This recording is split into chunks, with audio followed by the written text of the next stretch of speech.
Quelquefois, certaines personnes pensent qu'on rit de l'Évangile.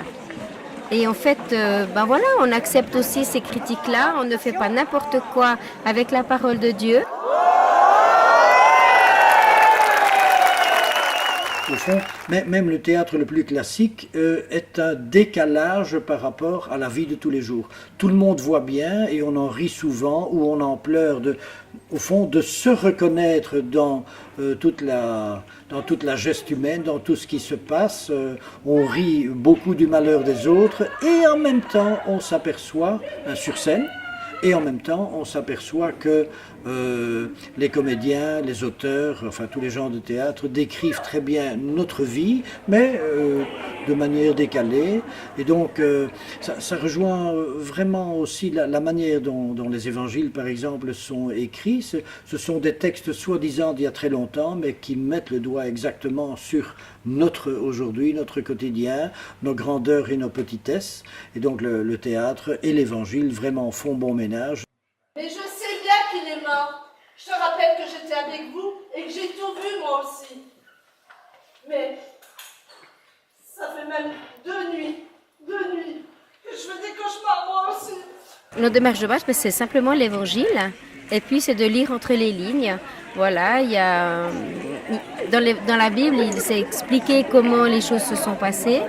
Mais voilà, mais nous on aime bien vraiment les mettre en scène, de dire mais il y a peut-être des choses qui se sont passées qui ne sont pas notées. Et c'est vraiment de lire entre les lignes comme ça. Quand on choisit le texte qu'on a envie de mettre en scène, on se demande toujours mais qu'est-ce que ce texte a à nous dire pour aujourd'hui? Quel message pour aujourd'hui?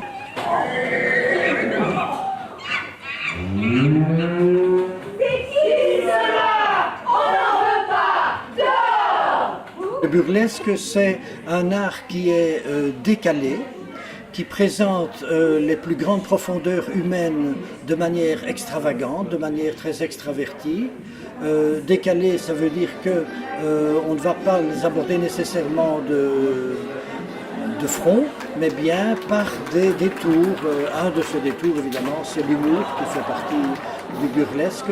Et donc, le burlesque, c'est dire les choses les plus profondes de l'humanité de manière légèrement décalée, parce qu'il y a toujours une certaine retenue, et également de manière extravagante pour qu'elle sorte bien.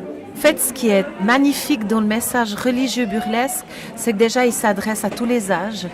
On peut être petit, regardez par exemple dans notre troupe, le plus jeune a 17 ans et la plus âgée en a 69.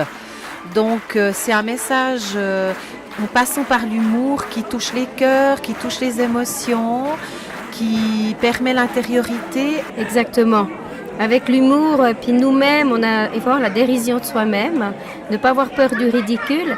Et forcément, on touche les gens parce que chacun vit à tel ou tel niveau les mêmes histoires, dramatiques ou moins. Mais de trouver, le Christ a fait ça, et lui qui a vraiment porté par la souffrance, finalement il nous donne un message d'espoir et de joie. Et c'est un excellent moyen, par le rire, d'approfondir des situations qui ne le sont pas dans la réalité. Mais avec l'humour aussi, on doit être toujours sur le fil.